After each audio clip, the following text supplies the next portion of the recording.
Guys, അപ്പൊ നമ്മൾ ഇന്നുള്ളത് കണ്ടിട്ട് എന്താ തോന്നുന്നത്, എവിടെയുള്ളതെന്ന് തോന്നുന്നു, കാണിച്ചു കൊടുക്കാൻ കിട്ടും. അപ്പൊ നമ്മൾ ഇന്നുള്ളത് ഇതെന്താ പറയുന്നത്, തുരുത്ത്. ഓക്കെ, ഈ പശുക്കളൊക്കെ നിൽക്കുന്ന സ്ഥലം.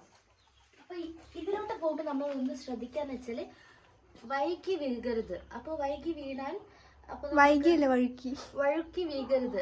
എന്റെ മലയാളത്തിൽ കുറച്ച് എന്റെ മലയാളത്തിൽ കുറച്ച് ഇങ്ങനത്തെ കുറച്ച് മിസ്റ്റേക്സുകൾ ഉണ്ടാവും. Because I'm not proper Malayali. അപ്പോൾ നമ്മൾ വഴുക്കി വീണാൽ പ്രശ്നം എന്താണെന്ന് വെച്ചാൽ ഇത് രണ്ടും നോക്കുന്നത്, വീണാൽ ഈ ചാണകം മൊത്തം നമ്മൾ മേത്താവും. പിന്നെ നമ്മൾ 2-3 വട്ടം കുളിക്കേണ്ടി വരും. ചാണകം നല്ലതാണ്, ബട്ട് സ്റ്റിൽ നമ്മൾ ശ്രദ്ധിക്കണം അത്.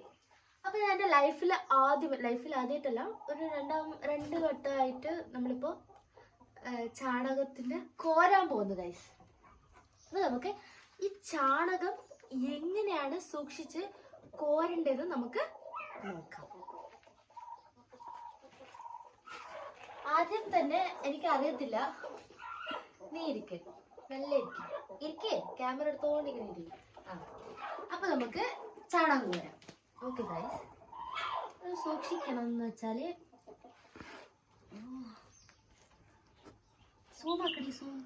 ചാണകത്തിന്റെ ആ ഒരു ജ്യൂസി ആൻഡ് എന്താ പറയാ, ജ്യൂസി പിന്നെ ടെൻഡർ ആയിട്ടുണ്ട്. ഇതെടുത്തിട്ട് നല്ല സ്മെൽ ആണ്. അപ്പോൾ നമ്മൾ രാവിലെ എണിച്ചിട്ട് എനിക്കൊരു ആഗ്രഹം ഈ ചാണകം ഒന്ന് കോരി നോക്കാം.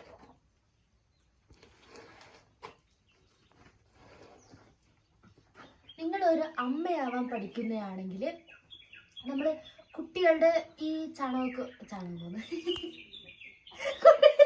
കുട്ടികളുടെ അപ്പിയൊക്കെ കോരാൻ വേണ്ടി നിങ്ങൾ കുറേ ബുദ്ധിമുട്ടണ്ട ആദ്യം കുട്ടികളൊക്കെ ആയിട്ട്. അപ്പം നിങ്ങൾ ഒരു തുരുത്തിൽ വന്നിട്ട് പശുവിൻ്റെ ചാണകമൊക്കെ കോരി അങ്ങനെ അഭ്യസിക്കുക. അങ്ങനെയാണ് എനിക്ക് പറയാനുള്ളത്. അപ്പോൾ ഇത്ര ചാണകം നമുക്ക് കിട്ടിയിട്ടുണ്ട്. ഈ ചാണകം നമ്മൾ എന്താ ചെയ്യണമെന്ന് വെച്ചാൽ, ഇപ്പുറത്തല്ലേ, ഇതിലേക്ക് ഇടുക. ജ്യൂസി. പിന്നെ ഇതിന്റെ ഉപയോഗം